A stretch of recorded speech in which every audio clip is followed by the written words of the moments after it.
Hi, I'm Drew. Welcome to the Beggars Woodshop. Remember this ugly piece of wood from my rafters? Well, I finally have a use for it, and I'm going to show you exactly what I'm going to do coming up right here on the Beggars Woodshop. Come on inside.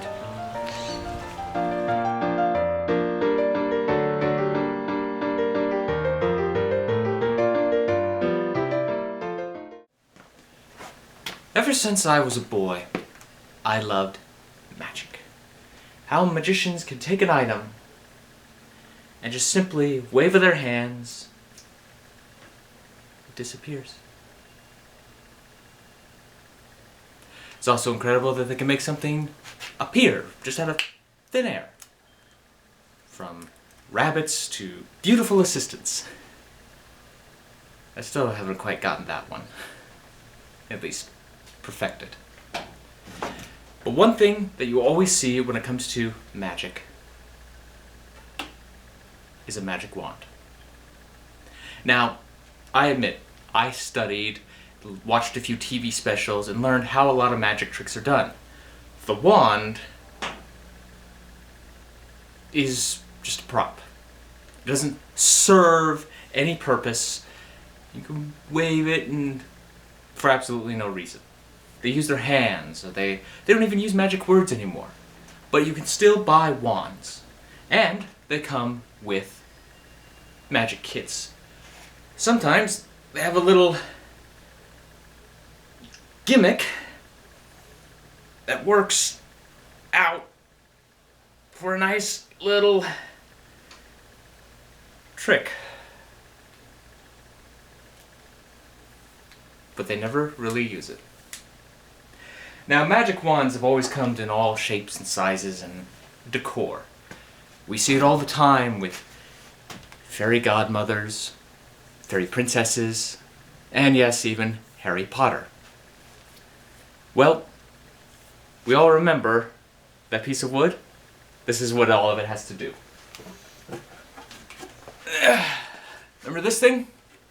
Well, I decided to make magic wands because many of you guys, the viewers, pointed out I can't really do a lot with this stuff, with all the knots and the splits and the chaoticness of this wood. But I found what I could do, and I took a piece, cut it down, and this is the result of that test. My first magic wand. Seat of my pants, I made this thing. It is fair. There's a few little holes that have appeared because of the wood. I have lines here that actually could have gone a little deeper with. I sanded the majority of the stuff away. But for a first time, this isn't too bad. So, I've taken the wood and I cut it into 16-inch long strips, just like this. Squared, because this was 2x material, or at least as squared as I can get it. I put my lines across, found center. I even drew a circle so that I had an understanding of how big of a diameter I could get just out of this piece, and got it prepped for the lathe. In fact, I've got a piece ready to go.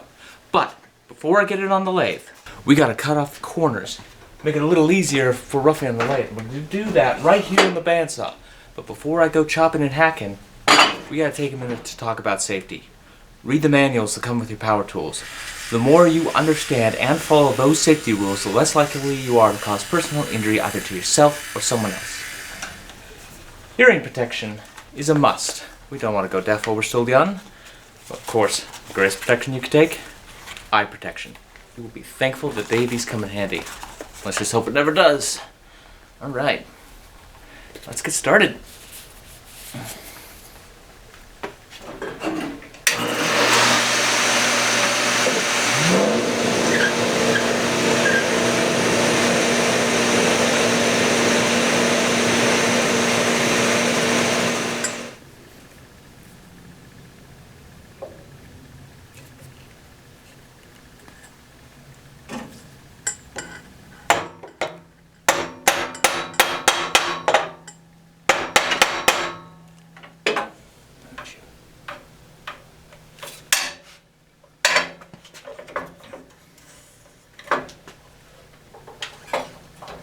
Alright. Now that I've cut off the corners, it's going to make it a lot easier to rough. I don't have a roughing gouge, I only have this, a large spindle gouge. Roughing gouge would be better, but it's not always required. Lock our tool rest in place, whole thing's locked down. Give it a spin to see if nothing flies off after I plug it in.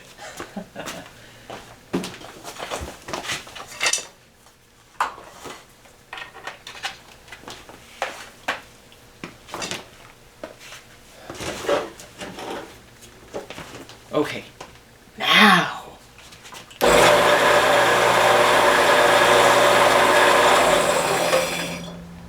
Good. Now we can start doing some work.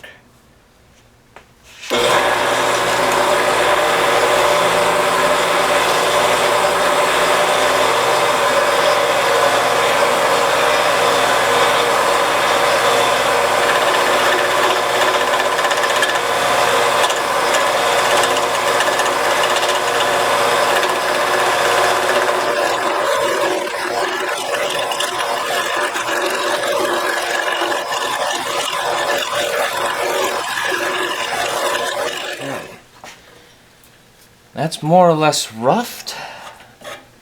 Now I want to start thinking about a shape. Now I'm going to do this where my main handle is at this end and the finer point is at the other end. Kind of like that. I'm going to make this one probably a little bit longer than it needs to be. We're going to have some fun. Now I'm going to establish... I should do that. Let's establish a position so we know where this should begin and end. We still got a little bit of the spur drive here and a little bit of the live center here. So let's figure out our end. When we come in,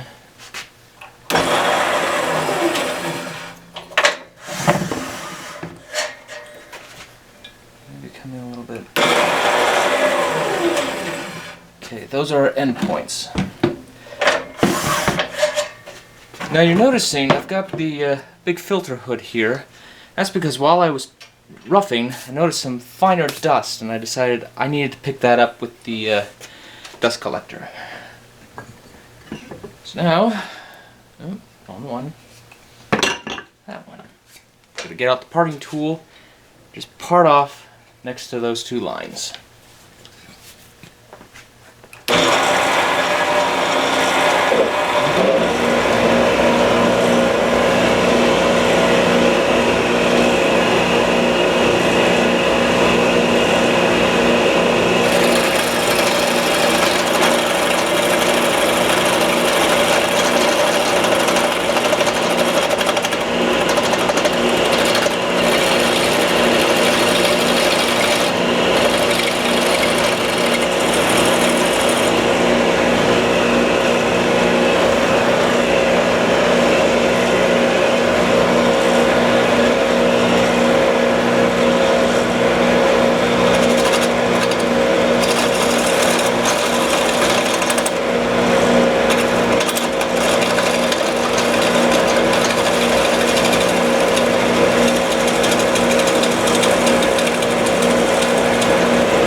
That one's a little lower than that one, but that's okay. That just gives me an idea. Now we're going to start to create the shape. Thinking about a handle. Yeah, that's got to come down a lot. So now let's start to make our shape.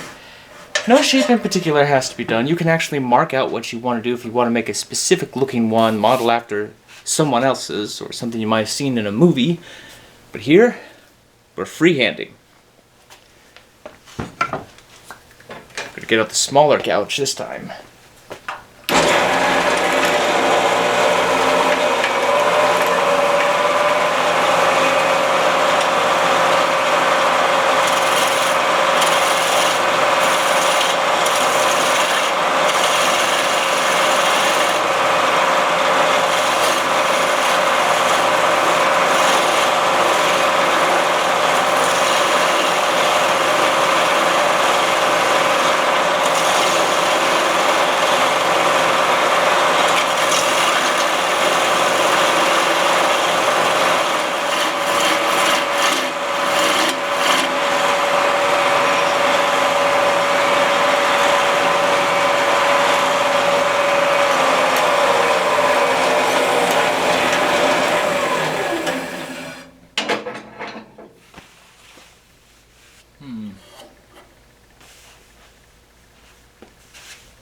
Trial, error, design modifications. Give me time.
Every so often I've stopped just to feel. How does that feel in my hands? Is that about the size I want?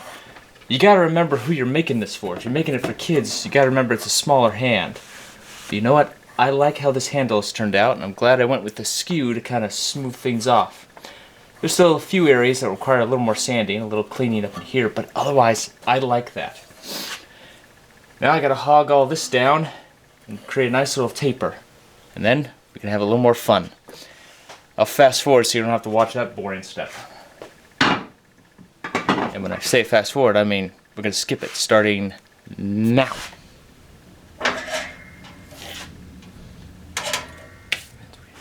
Alright. I've got that all set up, roughly rounded. It's extremely rough, I can feel that. You'll notice I've got my lathe duplication set up. That's because I needed the steady rest. And this is the only way I have to use the steady rest.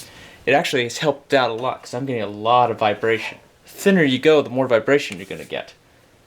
So, let's get this over with. We gotta go from here, kind of taper our way down so we get something a little small. I really have no idea how long this is going to be. It may end up being this will be the final length. We're going to see. So, let's use our smaller spindle couch for this one. Here we go.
One thing I like about working with the skew is how smooth it can get. Got a feeling I said that already, but oh well. From here, it's all about aesthetics, making things look nice, appealing, little details, and then we sand, finalize the round over. I'm gonna clean this up a little bit, and then pick you up again when we're on the round over. See you then.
Alright, that's in a good place.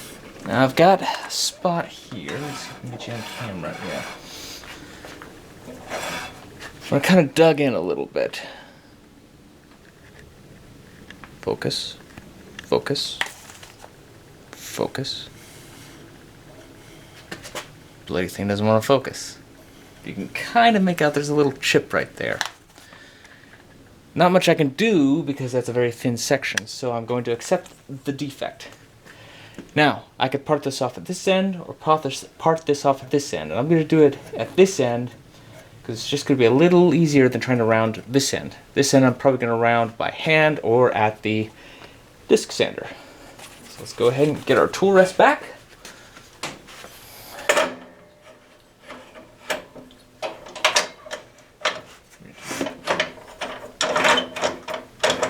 To our position. Yeah, I'll get you close.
Little rough, we could sand that smooth.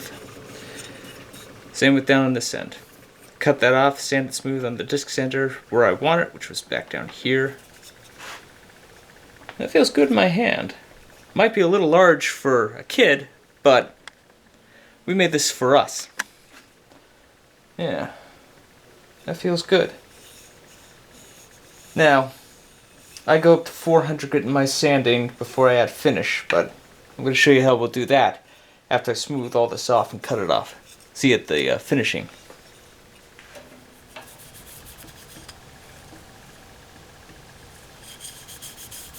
Dark walnut stain, how to do it. Or is this just regular walnut?